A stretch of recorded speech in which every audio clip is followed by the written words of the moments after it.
15.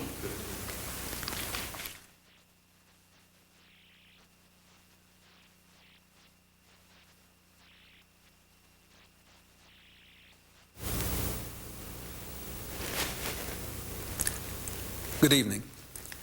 Earlier today, I ordered America's armed forces to strike military and security targets in Iraq. They are joined by British forces. Their mission is to attack Iraq's nuclear, chemical, and biological weapons programs and its military capacity to threaten its neighbors. Their purpose is to protect the national interest of the United States and indeed the interests of people throughout the Middle East and around the world. Saddam Hussein must not be allowed to threaten his neighbors or the world with nuclear arms, poison gas, or biological weapons. I want to explain why I have decided, with the unanimous recommendation of my national security team, to use force in Iraq, why we have acted now, and what we aim to accomplish. 6 weeks ago, Saddam Hussein announced that he would no longer cooperate with the United Nations weapons inspectors, called UNSCOM. They're highly professional experts from dozens of countries.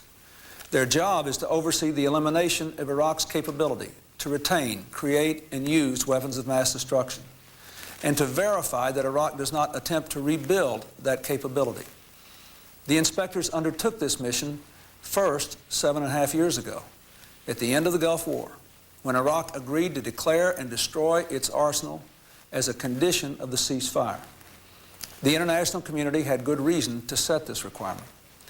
Other countries possess weapons of mass destruction and ballistic missiles. With Saddam, there's one big difference. He has used them, not once, but repeatedly, unleashing chemical weapons against Iranian troops during a decade-long war, not only against soldiers, but against civilians, firing Scud missiles at the citizens of Israel, Saudi Arabia, Bahrain, and Iran. Not only against a foreign enemy, but even against his own people, gassing Kurdish civilians in northern Iraq. The international community had little doubt then, and I have no doubt today, that left unchecked, Saddam Hussein will use these terrible weapons again. The United States has patiently worked to preserve UNSCOM as Iraq has sought to avoid its obligation to cooperate with the inspectors. On occasion, we've had to threaten military force, and Saddam has backed down. Faced with Saddam's latest act of defiance in late October, we built intensive diplomatic pressure on Iraq, backed by overwhelming military force in the region. The UN Security Council voted 15-0 to condemn Saddam's actions and to demand that he immediately come into compliance. 8 Arab nations, Egypt, Syria, Saudi Arabia, Kuwait, Bahrain, Qatar, United Arab Emirates, and Oman, warned that Iraq alone would bear responsibility for the consequences of defying the UN. When Saddam still failed to comply, we prepared to act militarily. It was only then, at the last possible moment, that Iraq backed down. It pledged to the UN that it had made, and I quote, a clear and unconditional decision to resume cooperation with the weapons inspectors. I decided then to call off the attack with our airplanes already in the air because Saddam had given in to our demands. I concluded then that the right thing to do was to use restraint and give Saddam one last chance to prove his willingness to cooperate. I made it very clear at that time what unconditional cooperation meant, based on existing UN resolutions and Iraq's own commitments.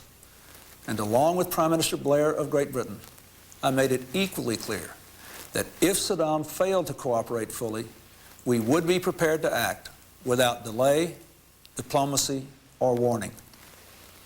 Now, over the past 3 weeks, the UN weapons inspectors have carried out their plan for testing Iraq's cooperation. The testing period ended this weekend, and last night, UNSCOM's chairman, Richard Butler, reported the results to UN Secretary General Annan. The conclusions are stark, sobering, and profoundly disturbing. In 4 out of the 5 categories set forth, Iraq has failed to cooperate. Indeed, it actually has placed new restrictions on the inspectors. Here are some of the particulars. Iraq repeatedly blocked UNSCOM from inspecting suspect sites.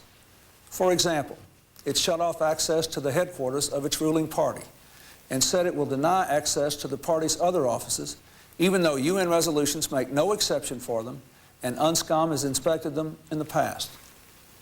Iraq repeatedly restricted UNSCOM's ability to obtain necessary evidence.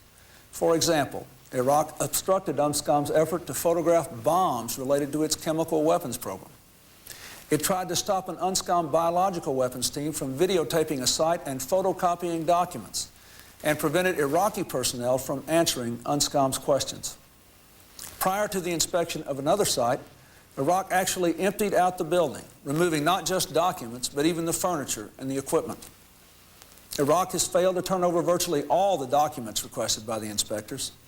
Indeed, we know that Iraq ordered the destruction of weapons-related documents in anticipation of an UNSCOM inspection.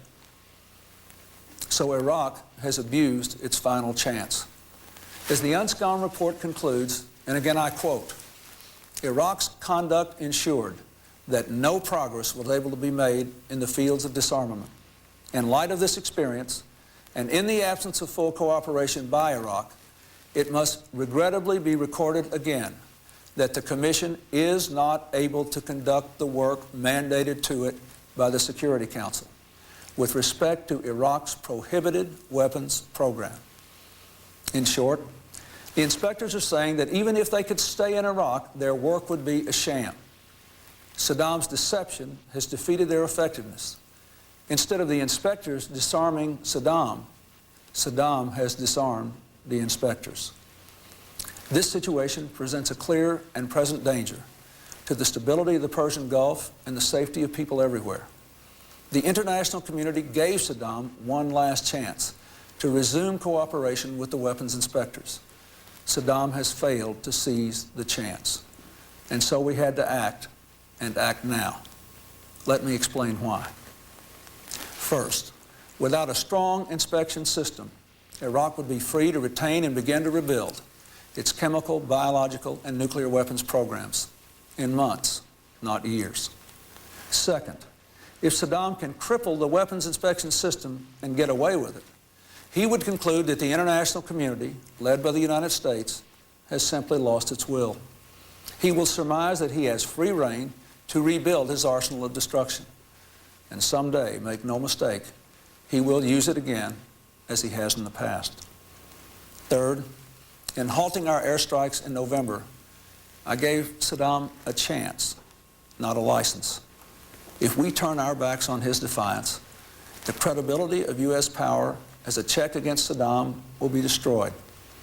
We will not only have allowed Saddam to shatter the inspection system that controls his weapons of mass destruction program, we also will have fatally undercut the fear of force that stopped Saddam from acting to gain domination in the region. That is why, on the unanimous recommendation of my national security team, including the Vice President, the Secretary of Defense, the Chairman of the Joint Chiefs of Staff, the Secretary of State, and the National Security Advisor, I have ordered a strong, sustained series of airstrikes against Iraq. They are designed to degrade Saddam's capacity to develop and deliver weapons of mass destruction, and to degrade his ability to threaten his neighbors. At the same time, we are delivering a powerful message to Saddam. If you act recklessly, you will pay a heavy price. We acted today because in the judgment of my military advisors, a swift response would provide the most surprise and the least opportunity for Saddam to prepare. If we had delayed for even a matter of days from Chairman Butler's report, we would have given Saddam more time to disperse his forces and protect his weapons. Also, the Muslim holy month of Ramadan begins this weekend. For us to initiate military action during Ramadan would be profoundly offensive to the Muslim world, and therefore would damage our relations with Arab countries and the progress we have made in the Middle East. That is something we wanted very much to avoid, without giving Iraq a month's head start to prepare for potential action against it. Finally, our allies, including Prime Minister Tony Blair of Great Britain, concurred that now is the time to strike. I hope Saddam will come into cooperation with the inspection system now and comply with the relevant UN Security Council resolutions but we have to be prepared that he will not. And we must deal with the very real danger he poses. So we will pursue a long-term strategy to contain Iraq and its weapons of mass destruction and work toward the day when Iraq has a government worthy of its people. First, we must be prepared to use force again if Saddam takes threatening actions, such as trying to reconstitute his weapons of mass destruction or their delivery systems, threatening his neighbors, challenging Allied aircraft over Iraq, or moving against his own Kurdish citizens. The credible threat to use force, and when necessary, the actual use of force, is the surest way to contain Saddam's weapons of mass destruction program, curtail his aggression, and prevent another Gulf War. Second, so long as Iraq remains out of compliance, we will work with the international community to maintain and enforce economic sanctions. Sanctions have cost Saddam more than $120 billion, resources that would have been used to rebuild his military.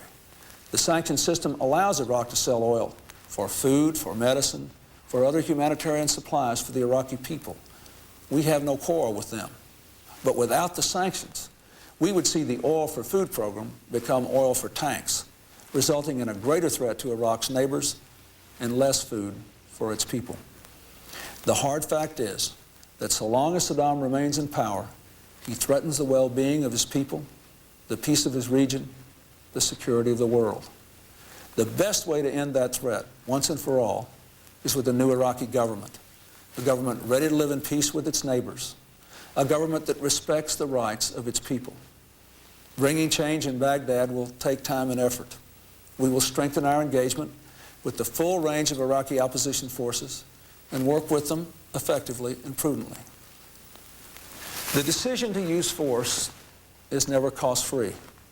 Whenever American forces are placed in harm's way, we risk the loss of life. And while our strikes are focused on Iraq's military capabilities, there will be unintended Iraqi casualties. Indeed, in the past, Saddam has intentionally placed Iraqi civilians in harm's way in a cynical bid to sway international opinion. We must be prepared for these realities. At the same time, Saddam should have absolutely no doubt. If he lashes out at his neighbors, we will respond forcefully. Heavy as they are, the costs of action must be weighed against the price of inaction. If Saddam defies the world and we fail to respond, we will face a far greater threat in the future. Saddam will strike again at his neighbors. He will make war on his own people. And mark my words, he will develop weapons of mass destruction. He will deploy them, and he will use them. Because we're acting today, it is less likely that we will face these dangers in the future. Let me close by addressing one other issue. Saddam Hussein and the other enemies of peace may have thought that the serious debate currently before the House of Representatives would distract Americans or weaken our resolve to face him down. But once more, the United States has proven that although we are never eager to use force, when we must act in America's vital interests, we will do so. In the century we're leaving, America has often made the difference between chaos and community, fear and hope. Now, in a new century, we'll have a remarkable opportunity to shape a future more peaceful than the past, but only if we stand strong against the enemies of peace. Tonight, the United States is doing just that. May God bless and protect the brave men and women who are carrying out this vital mission and their families. And may God bless America.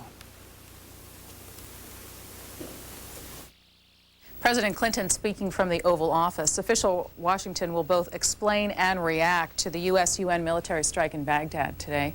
And we're going to be watching for a number of events and bringing